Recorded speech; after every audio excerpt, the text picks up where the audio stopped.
2 weeks ago, I made a video about the top 10 solo board games I like more than the majority of people, based on the 2025 Board Game Geek's People's Choice Top 200 Solo Games list, put out by the One Player Guild. I'll have a link to my video and the People's Choice list in the description below. You should check them both out. Today, as a quick follow-up video, I'm using the People's Choice list again, this time to run down the top 10 solos you like more than me. To be specific, these are top 100 games for the people that do not appear in my personal top 100 solos list. That doesn't mean I hate these games, let me be crystal clear about that. Most of them I think are good games, they just aren't great games for me for a variety of reasons. Number 10 is the Zombicide series of games. This was 99 on the People's Choice list, which is a surprise to me.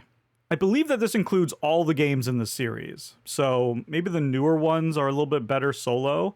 I've only played the original Zombicide and Zombicide Black Plague. Black Plague is much better than the original, and it's fun for what it is, but I didn't really enjoy it solo. For me, it's much better as a multiplayer game, get 3 or 4 players together. It's a real beer and pretzels kind of co-op experience. The problem is you just have to control too many characters when you're playing solo. A lot of times you need a cast of characters, and I didn't find it very fun to control all of them.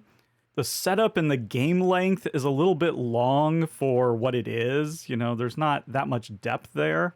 And back in the original, and even Black Plague, there are some strange rules that I think that they updated for the newer releases, which I haven't played, but I just found the whole thing to be a little overblown with all the minis and everything when the gameplay is so simple and straightforward. With a group of friends, that can be fun, but by yourself, I want something a little deeper or maybe something a little bit quicker and simpler to set up. Number 9 is the Seventh Continent. This was number 94 on the People's list. Now this seems like a game that I should love, right? I love survival and I love exploration. And honestly, there's a ton of different ideas and mechanisms in the Seventh Continent that I really enjoy. Lots of cool little innovations. But unfortunately, exploration just didn't work for me in this game. I saw someone online call this game a slog, and honestly, I think that's the best word for what I felt. It just felt like a slog. As I was playing this, I felt lost and directionless, even though there seemed to be a right direction that I needed to go. Maybe I was just missing something obvious, that's always possible, but I didn't feel excited to turn over the next location. I felt frustrated. And also the survival elements didn't quite work for me either. It felt really oppressive, and it really slowed the game down. I also wasn't really compelled by the story and the mystery. Like, that alone was not driving me forward enough. Now, maybe with some more plays, it would all start to come together. I haven't played this a ton, so that's always possible, and that's going to be something that's going to come up on this list a lot. And I'm always going to mention it. I like to play things a lot before I give a firm, concrete declaration of my opinion of it.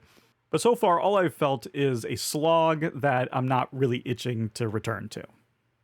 Number 8 is the Legendary series. This was number 91 for the people. So I'm going to repeat what I just said for Seventh Continent. I have not played this series very much. Like Zombicide, I've only played Legendary Encounters, Alien, and I've played a little bit of Predator as well, and that's it. So I'm far from exploring this series completely, never played any of the Marvel stuff, and there's a ton of it. I also haven't played any of this in a really long time. So this one's definitely more my fault than the game. I have no question that this is a great deck building game. I think one of the problems is I came to this series pretty late, like it had already been going for a while, and there were so many other deck building games that were out and that I had already played. And I remember liking this. I remember thinking it was, a good deck builder. At the end of the day, this one just fell through the cracks, and I'm not really sure why. It's definitely one that I want to return back to and give it another try. Number 7 is Tainted Grail, The Fall of Avalon. This was number 60 on the People's list. I had very similar issues with this one as I had with the Seventh Continent. Again, this could be on me, but I found this game so frustrating. First of all, the thing that it's praised for is its story. I personally didn't really care much for this story. This dark retelling of the Arthurian myths or whatever, that really doesn't do it for me. I can understand why other people like it, but, it's just not my thing personally. And then once again, the gameplay here felt like a slog again. The exploration was not interesting to me. The combat system was okay, but, it's like this diceless system. But the result of that is that everything is taking a little longer. It's just adding to that slogging feeling. I was putting a lot of work in and not getting very much back in terms of the gameplay. This is another one that I need to return to. These first impressions that I got were maybe not correct. Maybe I was missing something. Maybe the game opens up after a while and it gets better. Again, I'm going to put this one on me. But I do remember playing this several times for many hours. I shelved it and I haven't felt the need to get it out since. Number 6 is Scythe. This is 56 on the people's list. And I love Scythe as a multiplayer game. I think Scythe is a really fun game. I've not played like all the expansions and everything like that, so I haven't like fully explored it. But if we're just talking just the base game, I think it's great. But playing it solo, I'm just missing the other players. I really want to have 4 players to play Scythe. I think that opens the game up and makes it much more interesting. The solo mode is great, and it's like, if you're just going to play solo, then Scythe is worth playing solo. I'm not saying that it's a bad solo game, but it's just one of those that I like the multiplayer so much more. I just don't feel like playing it solo. I just think it loses too much at that player count. And that just comes back to the fact that, I play games both ways. I play solo, I play multi. There's plenty of games where I say, yeah, I'm just going to keep this one just for multiplayer play. Even though the solo is fine, I have so many other solo games I could play. I'll just play those. And there's some multiplayer games that I prefer solo. And so I just play them solo and don't play them with other players. So Scythe kind of falls in that camp for me. And that's why it doesn't quite make my top 100 solo games list. Although it's pretty close. Number 5 is Nemo's War. This is number 45 for the people. I get a lot of flack for not putting Nemo's War, I have the second edition, on my lists, various different lists. It's constantly getting mentioned by people. So this is obviously a really beloved game. It's in the top 50 for the people. I'm always really upfront with the fact that I need to play this one more. This is another one of those games where I've played it a handful of times, but I don't think that's enough. I think I need to play it some more. And this is a funny one because I think I feel about Nemo's War the way that a lot of players feel about Robinson Crusoe. And this is what gives me pause to say too much negative stuff about Nemo's War. Because obviously Robinson Crusoe is my favorite game of all time, and I'm always telling people, you just don't understand it. You need to play it more. There's stuff going on that's counterintuitive. But all the things that Robinson Crusoe does that I think is so interesting, like the fail forward design and the dice mitigation and the push your luck aspect to the dice. Some of that is in Nemo's War, but not nearly enough. And to me, the dice feel much more oppressive and much more punishing. I feel like I have less agency. Now I get that's what people say about Robinson Crusoe also. But to me, when I was playing Nemo's War, the dice weren't working for me.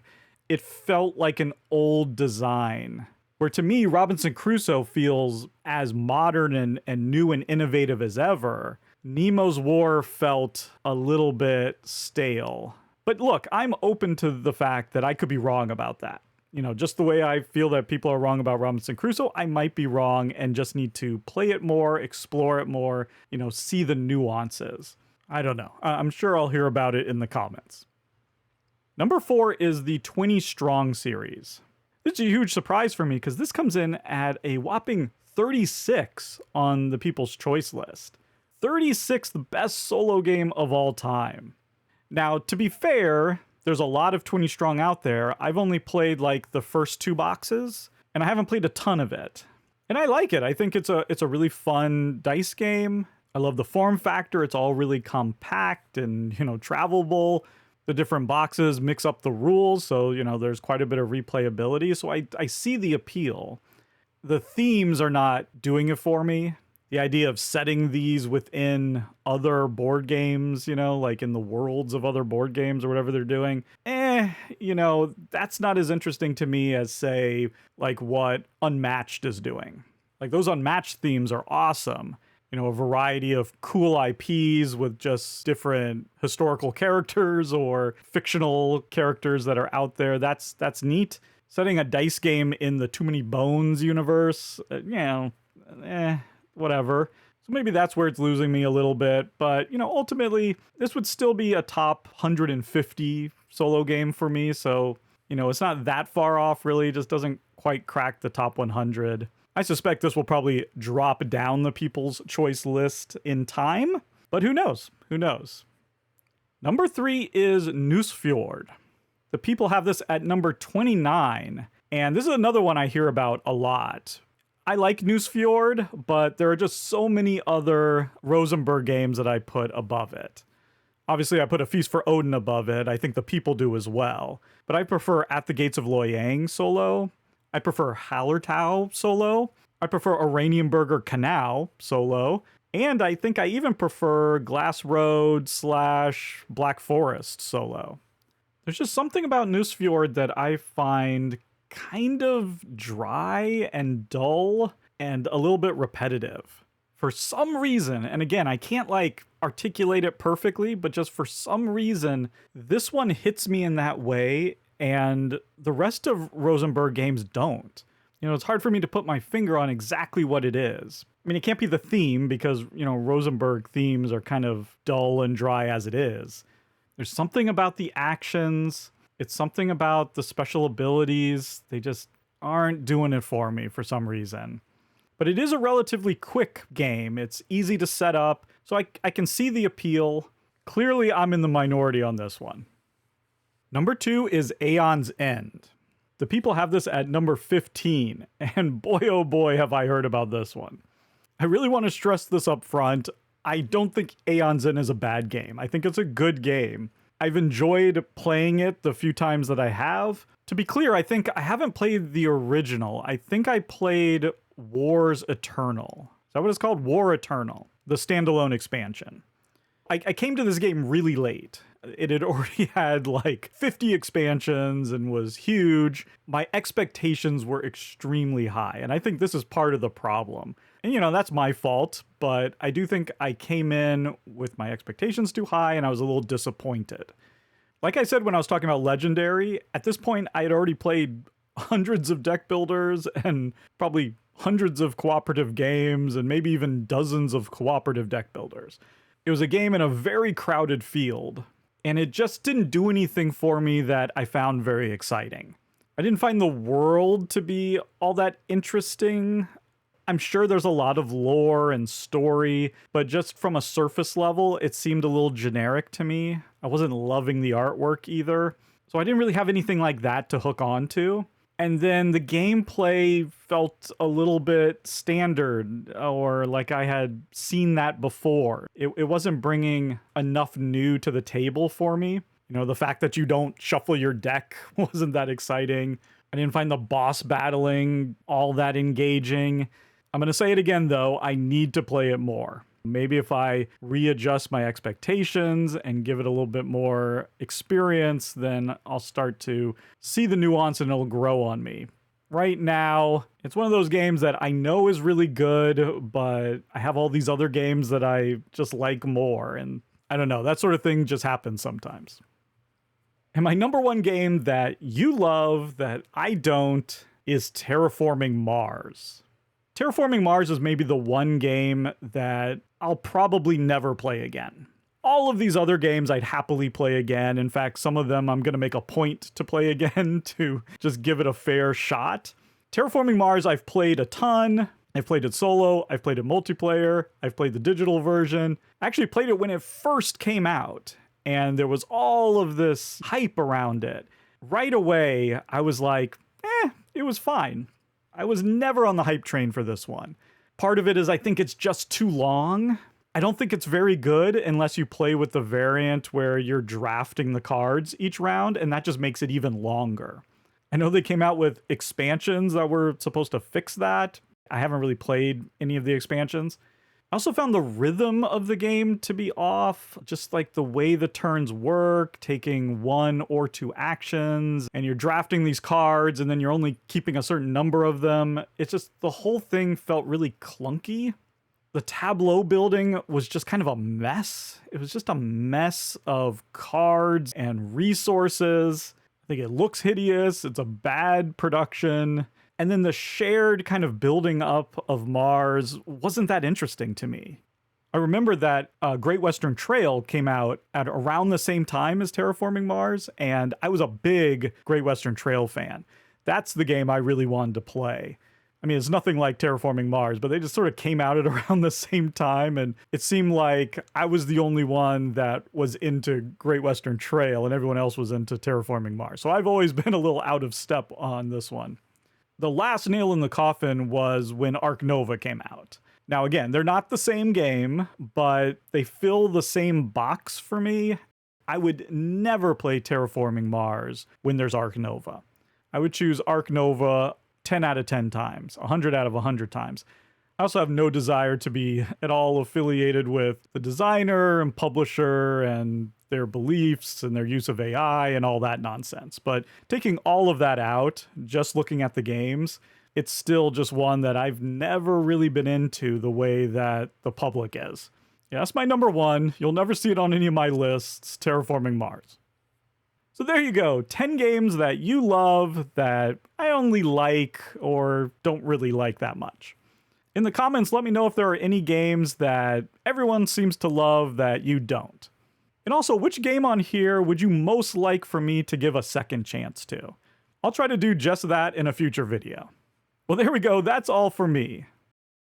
I'd like to thank all the financial supporters of Totally Tabled, including the Totally Radical Hextra, John Kohler, Scott Myers, Kevin Qualls, and Jay Satterwhite, as well as the Totally Bodacious Melinda Humphreys. If you're interested in becoming a member, you can join on YouTube or my Patreon at www.patreon.com/totallytabled. You'll gain access to my new exclusive podcast, Table Talk, as well as unboxing videos and whatever extra stuff I come up with. As always, thank you so much for watching, and goodbye.